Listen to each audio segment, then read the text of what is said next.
Breaking news update সজীব digital উপস্থাপনায় আমি সজীব।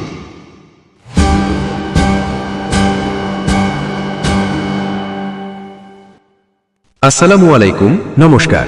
সজীব ডিজিটালের পক্ষ থেকে আমি সজীব আপনাদের স্বাগত জানাচ্ছি আজকের বিশেষ নিউজ আপডেটে। ত্রয়োদশ জাতীয় সংসদ নির্বাচনে নিরঙ্কুশ বিজয়ের পর এবার দেশ করার পালা। সবার দৃষ্টি এখন নতুন সরকারের দিকে।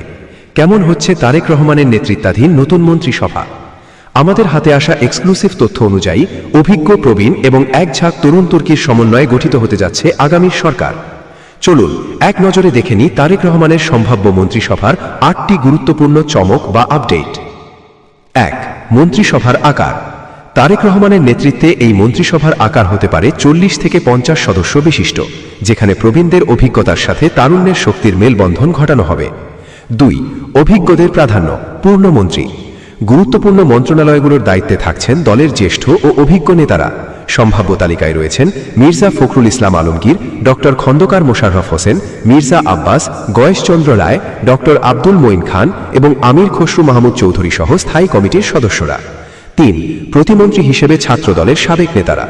তারেক রহমানের গুডবুকে থাকা সাবেক ছাত্রদল নেতাদের প্রতিমন্ত্রী হিসেবে দেখা যেতে পারে। এই তালিকায় এগিয়ে আছেন শহীদ উদ্দিন চৌধুরী অ্যানি, সুলতান সালাউদ্দিন টুকু, শামা ওবায়েদ এবং এস.এম. জিলানির মতো রাজপথের লড়াকু নেতারা। ৪. টেকনোক্র্যাট কোটায় চমক। টেকনোক্র্যাট কোটায় ৩ থেকে ৪ জন সদস্য মন্ত্রিসভায় যুক্ত হতে পারেন। বিশেষ আলোচনায় আছেন একজন প্রখ্যাত দৈনিক পত্রিকার সম্পাদক। এছাড়া রুহুল কবির রিজভী বা মাহাদি আমিনের নামও শোনা যাচ্ছে। ৫. শরিক দলের অংশগ্রহণ। শুধুমাত্র বিএনপি নয়, শরিক দলগুলোকেও মূল্যায়ন করা হবে। আন্দালিব রহমান পার্থ, ববি হাজ্জাজ, ভিপি নুরুল হক নূর এবং জোনায়েদ সাকির মতো নেতারা মন্ত্রিসভায় ডাক পেতে পারেন। ৬. নারী ও সংখ্যালঘু প্রতিনিধিত্ব।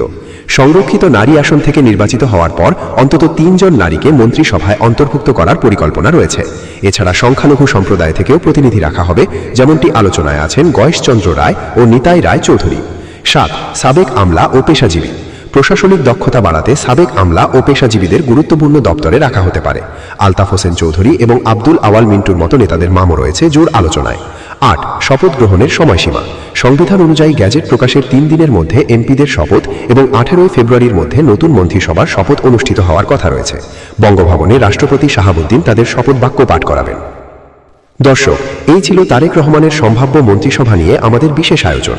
পরবর্তী যে কোনো আপডেট সবার আগে পেতে চোখ রাখুন সজীব ডিজিটালের পর্দায় এবং অবশ্যই আমাদের পেজটি ফলো করতে ভুলবেন না। ধন্যবাদ।